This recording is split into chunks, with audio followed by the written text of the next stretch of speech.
Dear students of class 9A and 9B, welcome to my class. Today's teaching, the last part of the Gupta's empire. The Gupta's period, we have reached the last point, we have reached the last point of this lesson, and I am going to explain it. The last point, administration of Harshavardhana. First one, administration of Harshavardhana, accounts of Huensang. Third point, influence of the Brahmins. Number 4, decline of Buddhist culture. And last point, rise of Hinduism, rise of new religious concept, Hinduism. The first one, administration of Harsha. Administration of Harsha. You know, Harshavardhana was not only a powerful ruler, a military general, a great fighter, a brave ruler, but also a good administrator. He introduced a good system of administration for the growth and development of the country. Most of the people during his age were happy, rich, and prosperous because of huge income from their agriculture. Lands were fertile, a good system of harvest also was introduced. The king himself helped them during their harvest, and there was a good system of supplying water to their agricultural lands. Well connected drain also were there, and not only that, there was a system of good canal. Water passed through the canals. At the time when they faced a lot of crisis of water during the time of harvest due to scorching rays of sun. That's why, my dear student, Harshavardhana introduced a good system of agriculture, and agricultural growth and development had become possible only because of his good system. And peasants and farmers were happy, and they paid huge amount of taxes to the state. Administration under Harsha continued lines of Gupta administration. Land grants to the peers became more and more common. Land grants. Administration became more feudal in nature, and during the system of administration, there was no system punishment. Although there was a system of punishment providing giving punishment, but the punishments given were very mild and very rarely given, because there was no thief in the country. Most of the people were honest, they had income, and even when gold ornaments were scattered on the road, on seeing it, no one stole, but they handed over it to the royal treasury. By this way, the age of Harshavardhana had become a good age because of his good system of administration. The administrative system and skill of Harshavardhana brought people of different categories under one umbrella, and ultimately Harsha was able to be a great ruler of our country, India.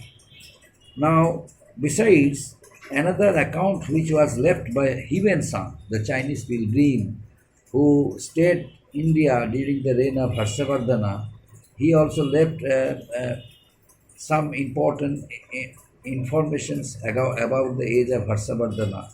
So the accounts of Huensang, we come to know about the administrative system and other system of Harshavardhana.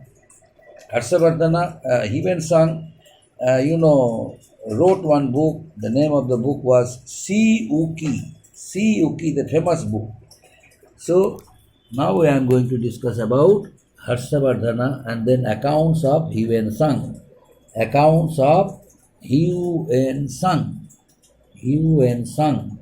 Who was Huensang? Huensang came from China as a pilgrim to the court of Harshavardhana, and Harshavardhana accepted him and gave him honor get him special distinction, and ultimately, while staying at the court of Harshavardhana, Hivensang wrote vivid descriptions about the rule of Harshavardhana and his administration. Harshavardhana was not only a great, pilgrim of China, he was also a distinguished person, educated person, and received education from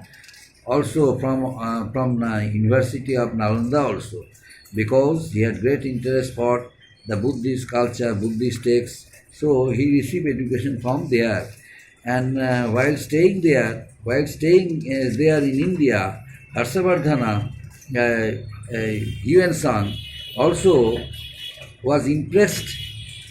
Harshavardhana was impressed by the skills and talents of Harshavardhana. Yuan Sang was impressed by the skills and talents of Harshavardhana, and that's why he wrote something in his book Siyuki about the role of Harshavardhana. Yuan Sang praises Harshavardhana as a benevolent and able ruler. He imposed reasonable taxes on the people. It is according to Yuan Sang, Harshavardhana imposed reasonable taxes on the people. 1/4 taxes was spent on the state, 1/4 on the people, people's development, 1/4 on the holy men, and 1/4 to reward the nobles.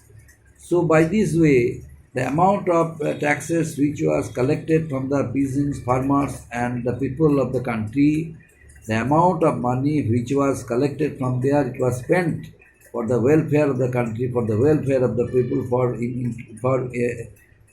increasing the glory and image of the king and the country. So Harsha was a great general and maintained a strong and powerful army according to Yuan Sang. And third one, the nobles and priests led a luxurious life during the time of Harshavardhana. Mostly people wore unstitched garments and walked barefoot during the time of Harshavardhana. And onion and garlic were rarely used. It was strictly maintained by the people during the age of Harshavardhana. Harshavardhana introduced a good system of education, and for his growth and development, he constructed a number of educational institutions. Nalanda University, although it was constructed by the Guptas, but it was extended. The area which was not walled up, this area was extended by Harshavardhana. During the time, a number of rooms, classrooms also were constructed, a number of teachers also were appointed because of the attraction of the foreign students who used to come to receive education from Nalanda University and other universities like Taxila, Ujjain, Gaya. These were universities which were constructed, but there was no proper maintenance. These were not maintained properly, and that's why there was no repairing work. So Harshavardhana also took initiative and got these universities and educational institutions also duly repaired. And then he also gave a message to the people of the world that during his age, the learning method and the learning institutions would be protected by the king and by the state. Yuan Sang mentioned that Harsha organized a special assembly of Buddhist monks and scholars belonging to Mahana Buddhism. It is also said that Harshavardhana during the reign of the influence of the Brahmins. Another point, influence of the Brahmins. The rule of the age of Harsha, there was in the field of religion, there came a remarkable development. earlier the Gupta kings, the Gupta kings were the worshippers of worshippers of Hindu kings, Hindu deities and god and goddesses. But at the same time, they were tolerant ruler. They had equal respect for other religions also. And during the time of Harsha, although the same system also was followed, Harshavardhana embraced the concept of Buddhism and the religious concept of Buddhism, and he also spent a lot of money for the growth and development of Buddhism. A number of monasteries, viharas, stupas also are constructed during the period of Harshavardhana. Yet, Harshavardhana did not ignore the influence of the Brahmins. He gave importance to the language Sanskrit.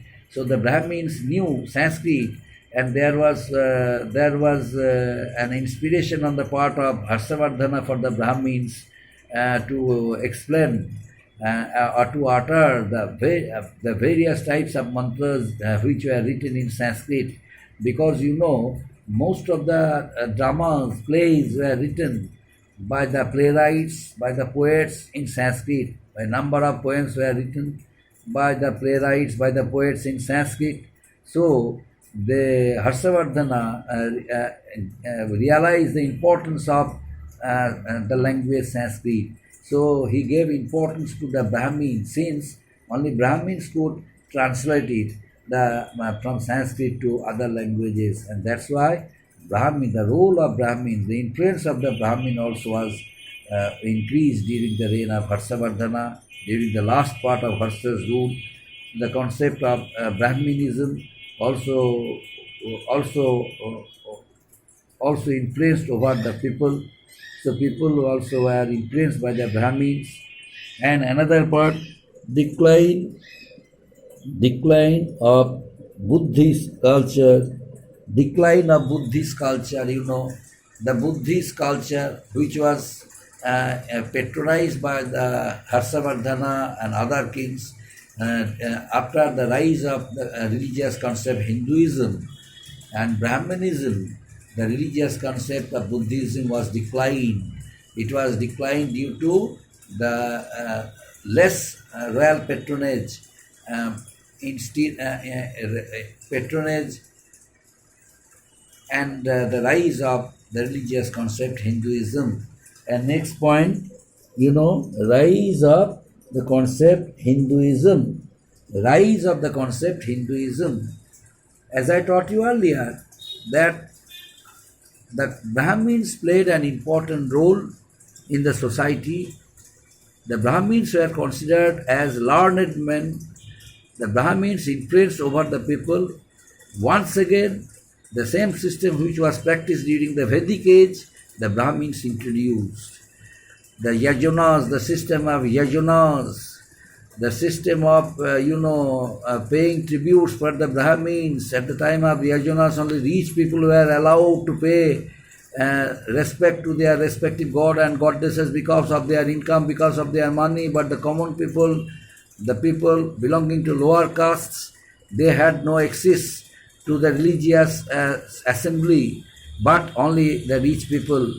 So the same system once again came back, and that system which was discarded by Mahavira and Buddha, Lord Buddha, once again the same system was revived only because of the influence of the Brahmins. And as a result of it, my dear students, the concept of Hinduism also was emerged, and throughout the country, the Hinduism had become the only state religion, and they started worshipping Hindu god and goddesses, and all other rulers, other kings also patronized the Brahmins, the Brahmin educationists, the Brahmin poets, the Brahmin, Pandits, for encouraging them during the time of, Yajanas and other religious assembly.